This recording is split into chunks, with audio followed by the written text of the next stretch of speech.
Good afternoon and welcome to the 203rd of the COVID calls. This is a daily discussion of the COVID 19 pandemic with a diverse collection of disaster experts. My name is Scott Gabriel Knowles. I'm a historian of disasters at Drexel University in Philadelphia. Today, we continue the congressional COVID calls with my guest, United States Representative from the Massachusetts 4th District, Jake Auchincloss. Just a reminder, you can catch COVID calls live every weekday at 5 p.m. Eastern Time on YouTube. Just go to the COVID Calls YouTube channel to watch. You can also watch COVID Calls on Facebook Live and on Periscope.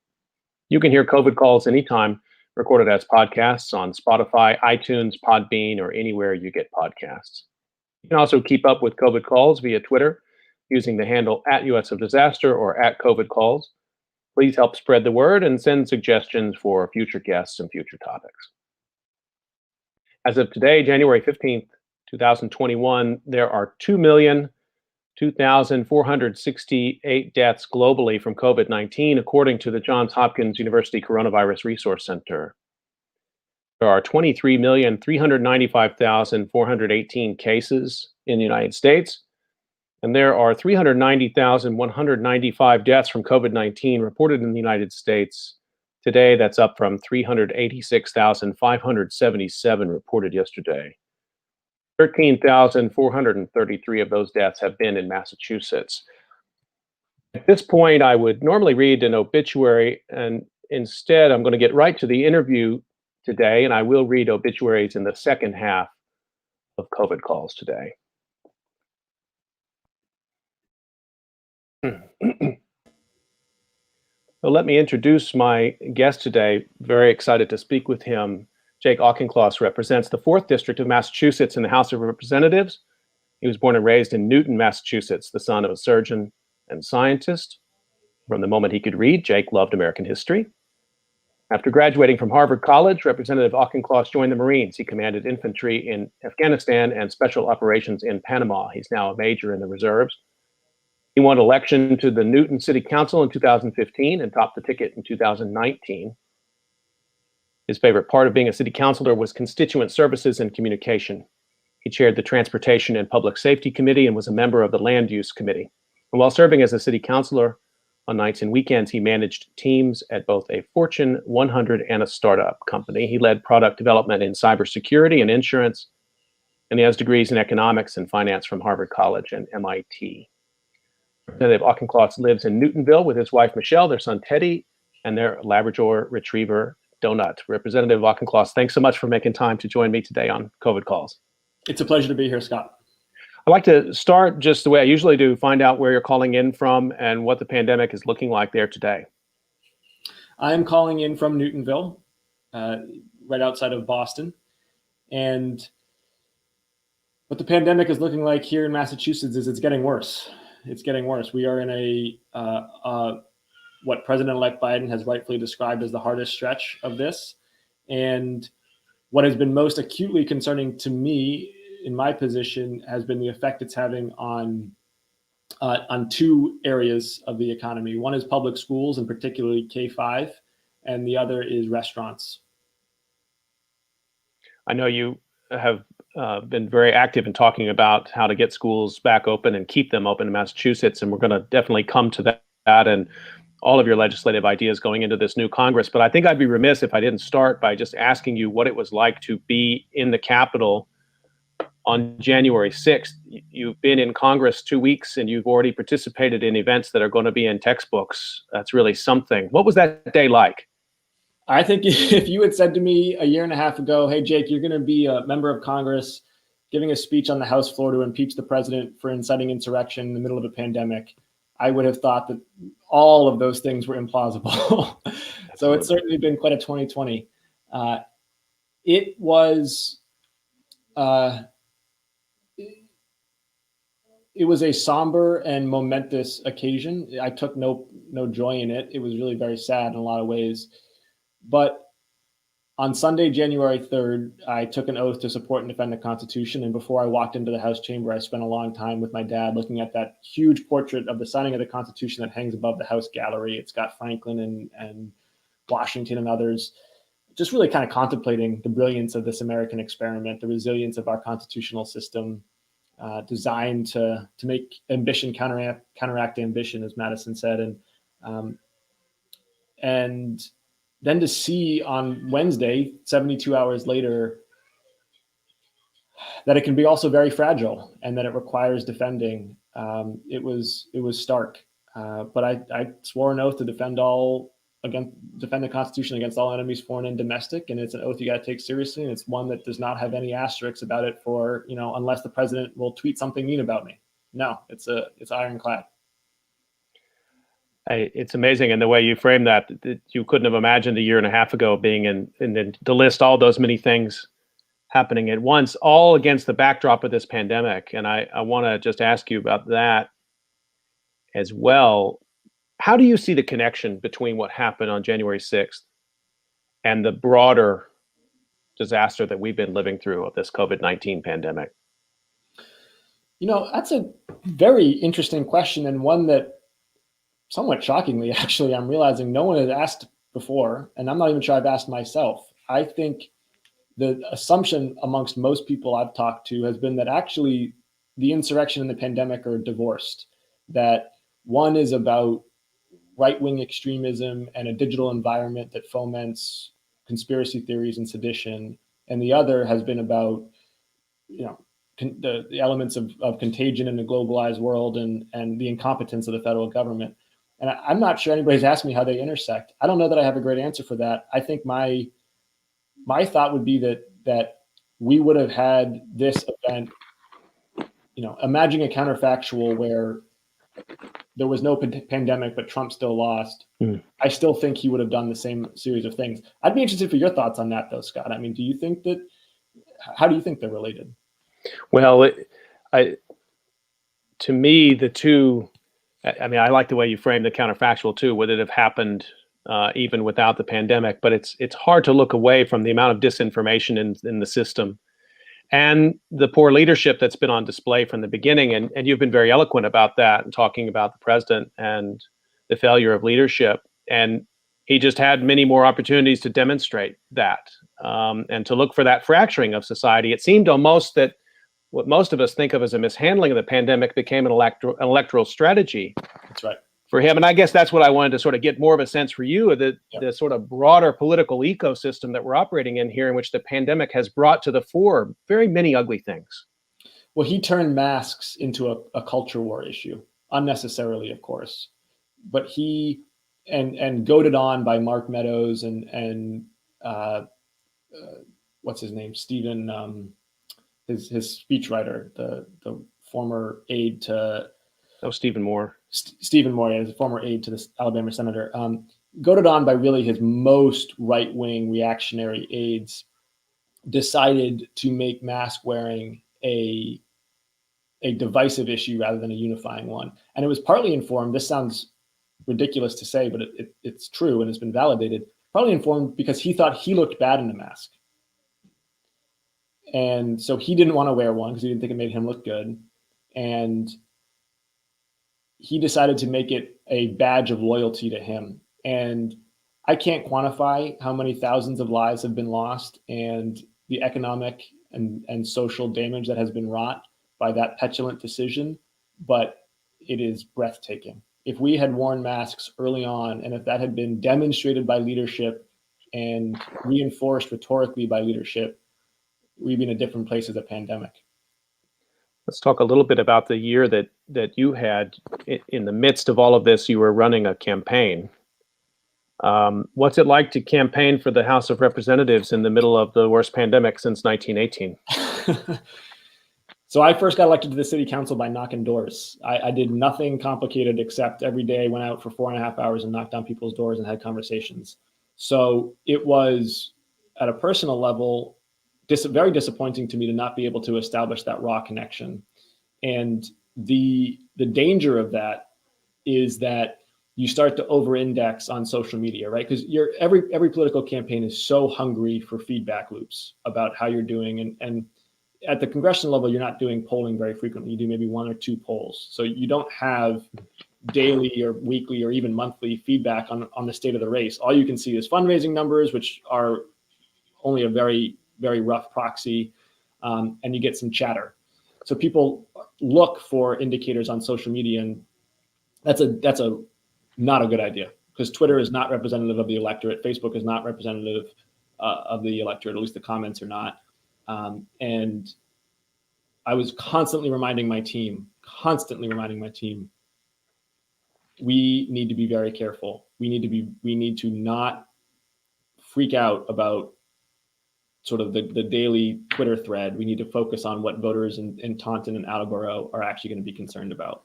So that was number one. Number two is it was interesting sort of arbitrage opportunities that it creates. Political campaigns in Congress are very predicated on TV spending, on broadcast and cable TV.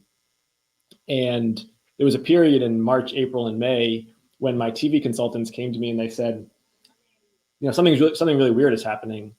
Everybody is locked up inside, and they are really hungry for news about what's happening. We're seeing TV viewership go up to about 8 hours a day on average, which is mind-blowing. It's like 2 or 3x the typical median. Now, normally that would mean that advertising costs would soar too, because you pay an advertising cost per point, you know, per the percentage of the population that you reach, and so they're efficient. But advertisers were pulling back because they were facing down the worst recession in 100 years. Nobody could shop, right? So he was like, you can reach, you know, 50 times more, not 50, 3 or 4 times more people for half the cost if you put up advertising right now in April or May. But that's way too early by normal political judgment to advertise. I mean, that's very early in a campaign to go up on TV. And so we had this debate that no political consultant or campaign had had in 30 years about, do you take advantage of this opportunity? Ultimately we decided not to, which I think was the right decision. But that's fascinating and unexpected paradox there. Everybody's watching TV, but then nobody can shop. And so the whole point of the advertising, you know, that the cost would stay low. But you're in the Massachusetts 4th, and the Democratic primary there is the ball game, isn't it? So you had to really be, I mean, this problem of not being able to knock on doors, I mean, that was in the high point. I mean, I haven't looked at the December numbers for your district, but I'm quite sure that the April and May numbers were horrible there. The April and May numbers were horrible. You absolutely could not be knocking on doors. And even the bigger problem for us was getting signatures. You need to get signatures by paper. And, you know, you're not standing outside grocery stores in April collecting signatures. So we were mailing individual sheets to my supporters and having them mail back the signature sheets. So it was at one point, this entire office that you're looking at was literally stacked high with signature sheets. I mean, wow, thousands of them. It was a logistical nightmare. It's amazing and historical, and you've learned how to run a campaign under conditions that no one, and hopefully you won't have to run it like that again for re-election. It'll be back out on the street, and truly, everyone will be vaccinated. Let's talk a little bit about the issues that you ran on and how you see the year ahead in terms of legislation. Where are you going to be most active legislatively, particularly related to the pandemic? Where I've made my early mark and where I'm continuing to prioritize is COVID testing for the public schools and for childcare as well. There are so many reasons why that's my focus. It has been breathtaking incompetence at the federal level that has allowed us to get where we are with the lack of surveillance testing in the schools. It's really, we have required school districts and school nurses and teachers and parents to become, you know, public health agencies unto themselves. And the damage that has done to kids of all stripes, but especially kids from low-income families and kids in communities of color, is going to be, I think, the greatest tragedy of this pandemic in retrospect. We're going to ossify, if we're not careful, we're going to ossify generational inequity. And in my district, that is a district with both very affluent and working class towns, it strikes to the very heart of who we are. And it's just not fair that there are kids in Taunton or Attleboro, Fall River, who have effectively fallen off a learning trajectory. But there's kids in Brookline or Wellesley or Newton who are in learning pods 5 days a week because they have private tutors and they're going to be okay. That's no judgment on the parents who are doing that for their kids. Everyone's going to do the best that they can for their kids in trying times. That's what you would expect from parents. It's instead a searing judgment of government incompetence at the federal level that we couldn't get these schools the support they needed. I talked to a superintendent who spent 90% of her time doing contact tracing. She's a superintendent doing 90% of her time as contact tracing. Meanwhile, the NBA started its season on time with all the contact tracing and testing support it needs. What does that say about our priorities as a country? That we care more about professional basketball than we do about public education. You see this as connected to a sort of broader trend of disinvestment in public education, or is this about disinvestment in healthcare, or both of those? I mean, so many things converging in this issue. Yeah, I mean, it's become almost commonplace to say that the pandemic has crystallized and revealed longstanding inequities, and I think that's true. That is unquestionably true, and along a lot of different dimensions. I don't necessarily see this as capping off any particular trend. I just see this as gross incompetence. Like that's usually I usually look for the simplest explanation. And in this case, the fact that the president of the United States just didn't care about solving the problem was a big part of why there's a problem. Like if in March or April, federal government had done 3 or 4 things, right now this pandemic would be a nuisance. And those 3 or 4 things to me would have been, one, the vaccine and getting the vaccine developed in less than a year. And that obviously has happened. Science has done the impossible. And there's a whole backstory about why that's possible. And I'm sure you've done podcasts on it, but a lot of basic research funding, a lot of it happened in Massachusetts, actually. Number 2 is take a blank check out and say to every single of the important life sciences manufacturers, there is no amount of money that we're not willing to pay to ensure that we're going to hit scale on these vaccinations the second that this vaccine is ready. However much you feel like you have to make to get the whole country vaccinated, we are going to pre-write the check for you. And we're going to do it also to Johnson & Johnson and also to Pfizer and also to AZ. And I don't care if we're double paying. The return on invested capital for getting the vaccination out even a week early is so great that it doesn't matter. Number 3 would have been testing. And number 4 would have been mask wearing. If we had done those 4 things as a country in March or April, this thing would have been a nuisance by now. And we failed to do any of them except for the science. I mean, those points are all, I couldn't agree with you more. I don't think I heard anybody say the second one as clearly as you just said it in terms of what was possible. I think a lot of Americans have forgotten what's possible under disaster conditions.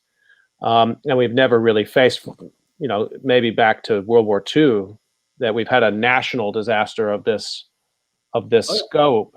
And so your point there about the government's capacity to pre-write the check so that the real issue is just about solving the logistics. The private sector is pretty good at a lot of this stuff. It just needs to de-risk the investments it has to make. And, we've spent, I don't know the exact number, $4 trillion, $5 trillion now of government money on relief and are going to probably spend more. We could take a whole comma off of that and have made it 500 billion. If the president of the United States had said to the 50 biggest companies, here, you come take a tour of our printing press. We're literally going to keep this thing running.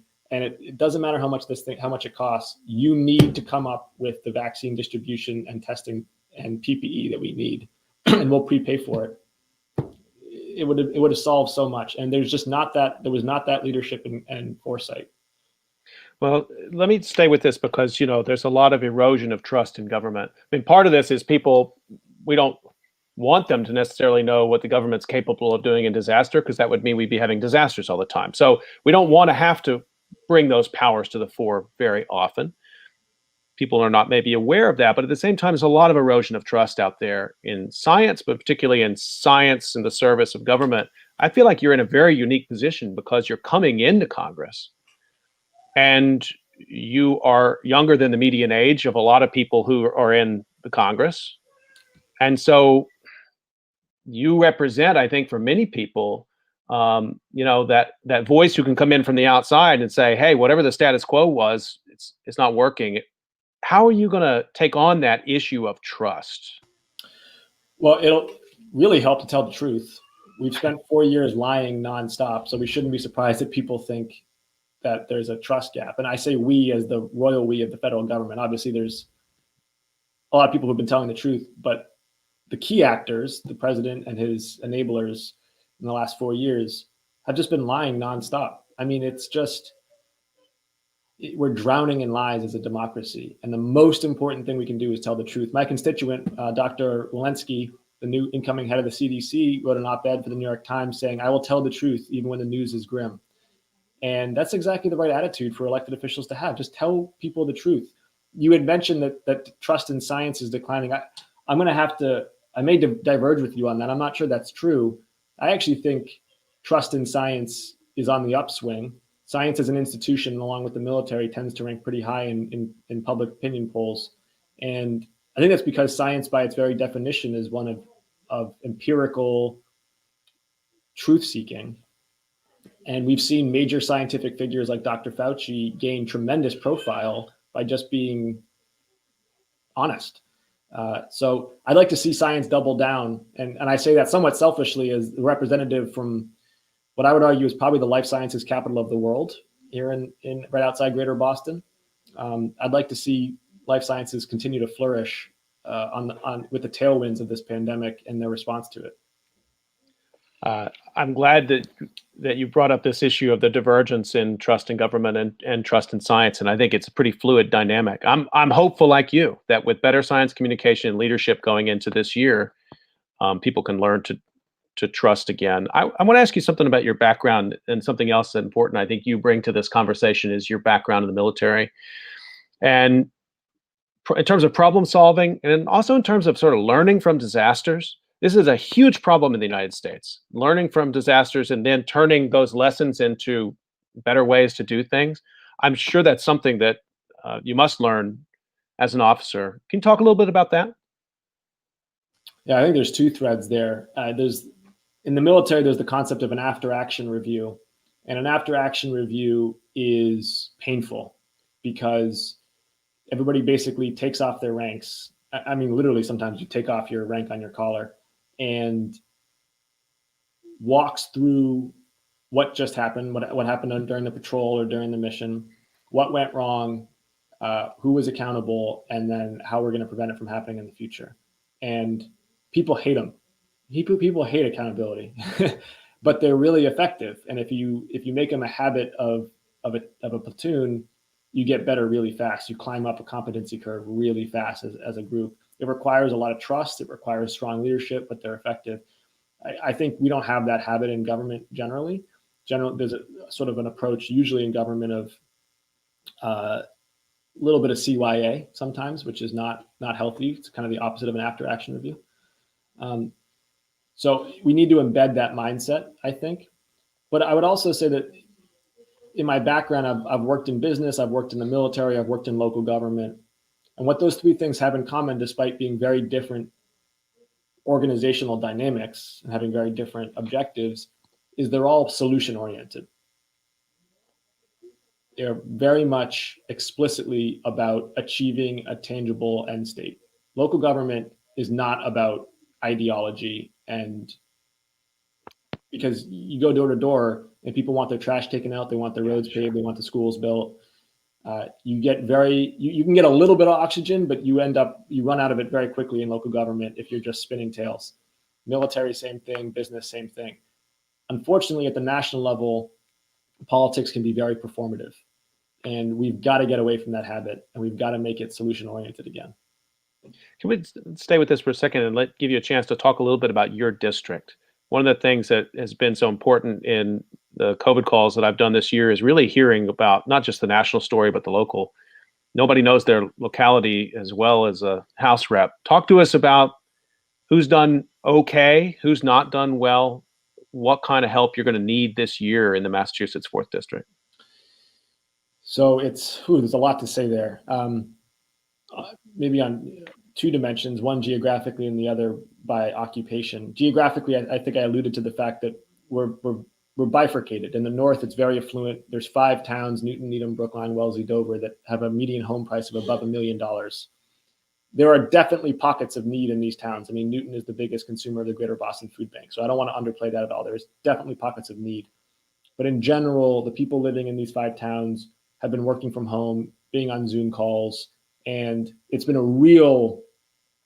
very painful to have their kids learning from home, but things are going to be mostly okay, I think, for a lot of these families. They're going to figure it out, and they have been able to figure out.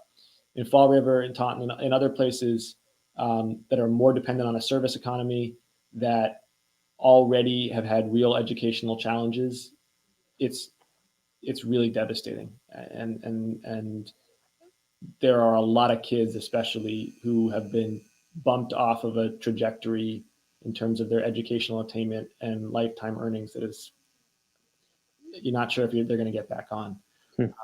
Having said that, though, that the other dimension here is by occupation. I mentioned that the district is very life sciences heavy. We're right on that. We're the eds and meds economy. Yeah. So a lot of my constituents work in healthcare. And so while maybe they've been on the front lines of this, and they've been on the front lines both of the public health dimension and the policy dimension, but also literally the COVID care units, including my own brother, who's a captain in the COVID care units. So your whole family is in this. I mean, your father's a physician, your brother's in care, you're in Congress. My father's Tony Fauci's number 2, actually. No kidding. I read that in a news report. Could you say just a little bit about what that's like? I mean, I'd love to have a hotline into that office. Just that Tony Fauci is as hardworking and as high integrity as people think he is. He really is just a force of nature. And one thing I would underscore that my dad underscores to me is this ability to create a vaccination in 9 months was not luck, and it was based on the fact that we funded basic research for years beforehand into the SARS virus, and didn't necessarily know that it was going to be useful. Actually, it was based on people's ideas and some curiosity, but we funded it out of basic research grants. And here we go, something that could have taken 5 years has taken 9 months. The ROI on that investment is incalculable, and we should remember that as we think about NIH grants and basic research funding in general.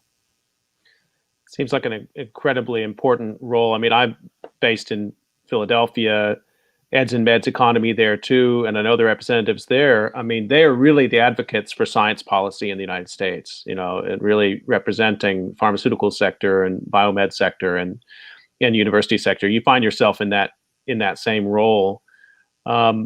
I just want to, we're almost up on time. I want to make sure that give you a chance to talk a little bit more about the year ahead, and maybe if you wouldn't mind the exercise thinking about, a year from now, what you'd like to look back on and say, that's what we were able to accomplish in that year coming out of the pandemic. I really want to be able to look back and say that we got kids back into school faster than it otherwise would have happened. And that we set it up so that the spring was better than the winter and the fall was basically back to normal. Mm-hmm. I think if we can say that a year from now, we'll be able to say a lot. Representative Jake Auchincloss of the Massachusetts 4th District, thank you for sharing this with us. What an extraordinary ride you've already had in the House of Representatives, and I hope we can keep in touch with you. Thanks again for your time today, sir. I appreciate you having me on. Be well. Okay.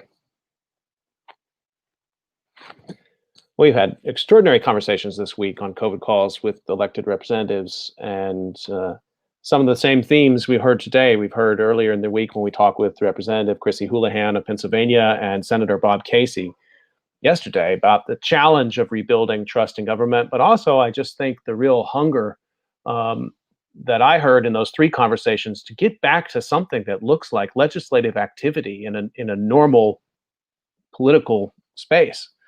Not that there won't be disagreement, but that you can have ideas and get it turned into legislation and have it impact people's lives.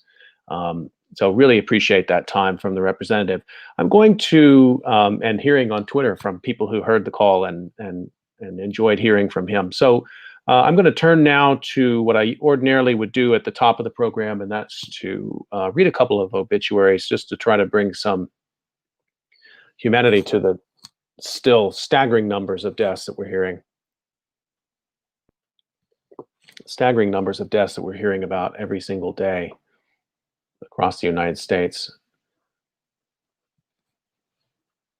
This first one was a death notice that appeared in Scott City, Kansas, in the Price and Sons funeral home.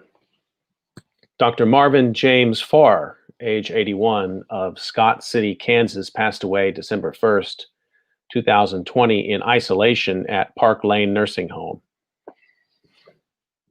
He was preceded in death by more than 260,000 Americans infected with COVID-19. He died in a room not his own, being cared for by people dressed in confusing and frightening ways. He died with COVID-19, and his final days were harder, scarier, and lonelier than necessary. He was not surrounded by friends and family. Marvin was born May 23, 1939, to Jim and Dorothy Farr of Modoc, Kansas. He was born into an America recovering from the Great Depression and about to face World War II, times of loss and sacrifice difficult for most of us to imagine. Americans would be asked to ration essential supplies and send their children around the world to fight and die in wars of unfathomable destruction. He died in a world where many of his fellow Americans refused to wear a piece of cloth on their face to protect one another. Marvin was a farmer and a veterinarian. He graduated from Kansas State University in 1968. His careers filled his life with an understanding of the science of life, how to nurture it, how to sustain it, and the myriad ways that life can go wrong. As a young man, he debated between studying mortuary or veterinary science. He chose life over death.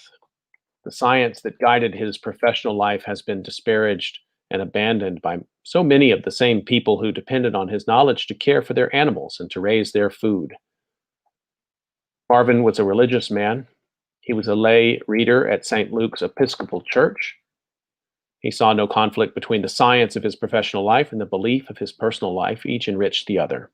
From religion, he especially drew on lessons of forgiveness and care. Perhaps the most important comes from the Lord's Prayer, and forgive us our trespasses as we forgive those who trespass against us. He would look after those who had harmed him the deepest, a sentiment echoed by the healthcare workers struggling to do their jobs as their own communities turn against them or make their jobs harder. He would also fail those who needed him the most at times, and he was still human with his flaws and limits. Marvin was a man of the community. His membership in the Anthem Masonic Lodge number 284 and the Scott County Shrine Club mattered to him for both the camaraderie of his brothers and for the good works that they facilitated, the most visible of which is the Shriners Hospital for Children Network. Even in a social organization, he chose one that centered the health and medical care of others. Marvin was a family man, both of blood and chosen family. He was preceded in death by his wife, Lottie Farr, son Justin Farr, brothers Everett Farr and Howard Farr, and parents. He's survived by his children, Courtney Farr and Tamara Wilkins of Eudora, Kansas, Tessa Fansler of Sanford, Florida, and Scott and Tracy Burling of Scott, Louisiana, and numerous grandchildren, great-grandchildren, and other family and loved ones. A memorial will be held at a later date due to COVID-19. That was the obituary of Dr. Marvin James Farr of Scott City, Kansas. I'm going to read one more today. Both of these obituaries have gathered some attention because of the tone, the despair of these particular obituaries, the honesty, talking about COVID-19. Headline is, Son's obituary for his father shares Raleigh family's COVID-19 grief. He deserved better. This story was published in the News and Observer, Raleigh, North Carolina, December 22nd, 2020. This is the life story of Gerald Katzen, who lived August 2nd, 1932 to December 14th, 2020. Raleigh, North Carolina. Jerry Katzen died on Monday evening, December 14th, alone in a COVID-19 ICU ward, accompanied only by the ventilator tube that was delivering oxygen to his lungs. He was not surrounded by his loving wife of 62 years, Judy Katzen, his loving children, daughter Betsy Katzen of Raleigh, and Larry R. Katzen of Denver, Colorado, his loving grandchildren, Carson Marenblum, Benjamin Marenblum, and Noah Marenblum of Raleigh, and Julia Katzen of Denver, or his loving brother, Larry F. Katzen of Raleigh. He deserved better. Jerry was born in Winston-Salem, North Carolina, the first of two sons to Nathan Katzen and Bertha Kolodny Katzen. He was raised in Winston-Salem, Miami Beach, and Jacksonville, North Carolina, and graduated from Reynolds High School in Winston-Salem in 1950. He went on to college at North Carolina State University, stayed at NC State to get his PhD in physics, then joined the physics faculty at NC State, where he rose through the ranks to become a full professor and where he taught until his retirement. He was a brilliant theoretical physicist who especially loved engaging in research and talking physics and science. His most noted work was in the area of curvature collineations. As a child of the Great Depression, he hated to throw anything away. "You never know when it'll come in use" was a frequent refrain, and his collection included an assortment of old vacuum cleaners, toasters, pill bottles, jar lids, and garden hoses, among many other things, to be ready for that possibility. Our favorite was the box labeled "Strings Too Short to Save." Jerry was always an avid and social exerciser. Into his 50s, he regularly jogged the outer track at Carroll Middle School, where he formed a large circle of acquaintances with the other regulars. When his bad back ended his jogging career, he became an avid walker on the Raleigh Greenway, around Shelley Lake, and downstream on the Mine Creek Trail. Once again, he made a number of social acquaintances there, where he was sometimes called the mayor of the Greenway. In addition to his cardio, he did various forms of weightlifting and stretching his entire adult life. Jerry took great pride in his children and grandchildren and reveled in their academic and career accomplishments. He broke into tears of joy when recounting that his eldest grandson had been admitted to UNC Medical School. He loved when he had the opportunity to tutor them in math or physics. He loved that Judy cooked big dinners every Sunday night and invited the family over to eat, and enjoyed getting together regularly with the family for birthday and holiday celebrations. In his younger days, Jerry was an avid water skier. He and Judy owned a ski boat that Judy won by writing a jingle for a contest, and they enjoyed taking it out on weekends. They enjoyed taking it out on weekends with friends and family. Once the immediate family is cleared to leave quarantine, they will gather for a private graveside service at Hebrew Cemetery in Raleigh. In lieu of flowers, the family has requested donations in Jerry's memory to the American Civil Liberties Union of North Carolina. Virtual Shiva Minyan links will be shared at a later date. That was the life story of Gerald Katzen.